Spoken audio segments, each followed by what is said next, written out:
আটাইতকৈ বেয়া দিনত 30 টকা দি কিনিব লাগিব, তাতকৈ ওপৰত 30 টকা 40 টকা 50 টকা 60 টকা দি কিনিব লাগিব। কিন্তু তাতকৈ যদি 30 টকাতকৈ যদি কোনোবাই কম দাম দিব খোজে, সেই ফেক্টৰীৰ মালিকক মই গ্ৰেপ্তাৰ কৰিম বুলি ক'ব পৰা কোনো এজন লিডাৰ এতিয়ালৈকে ওলোৱা নাই। আমাক লাগেনে নাই ৰাইজ? আমাক চাহপাতৰ আচল দাম লাগেনে নাই? আমাক তামোলৰ আচল দাম লাগেনে নাই? আমাক ধানৰ আচল দাম লাগেনে নাই? আমাক পাণৰ আচল দাম লাগেনে নাই?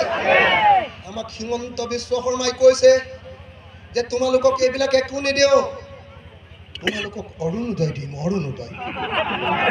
তোমালোকক 1250 টকা দিম, আৰু তোমালোকক মহিলাবিলাকক 10,000 টকা দিম বুলি তোমালোকক আমি বিজেপিৰ মিটিঙে দৌৰাই ফুৰিম।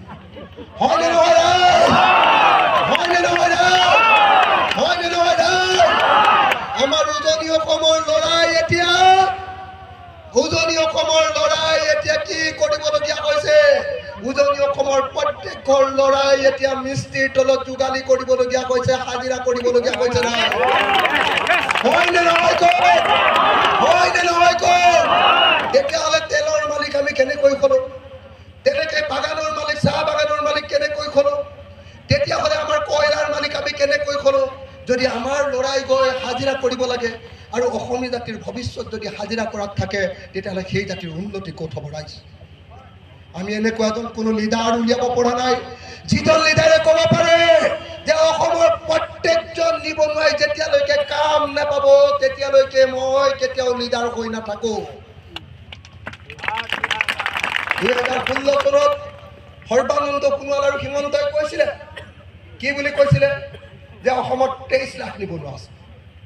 অসমৰ 23 লাখ নিবনুৱাক এজনকৈ প্ৰত্যেককে আমি কৰ্মসংস্থাপন দিম। আৰু এতিয়া মই বিধায়ক, এতিয়া বিধানসভাত সেইদিনা ৰিপৰ্ট দিছে যে অসমত আজিৰ দিনটোত 2016 আছিলে 23 লাখ, আজিৰ দিনটোত অসমৰ নিবনুৱা সংখ্যা হ'ল 32 লাখ।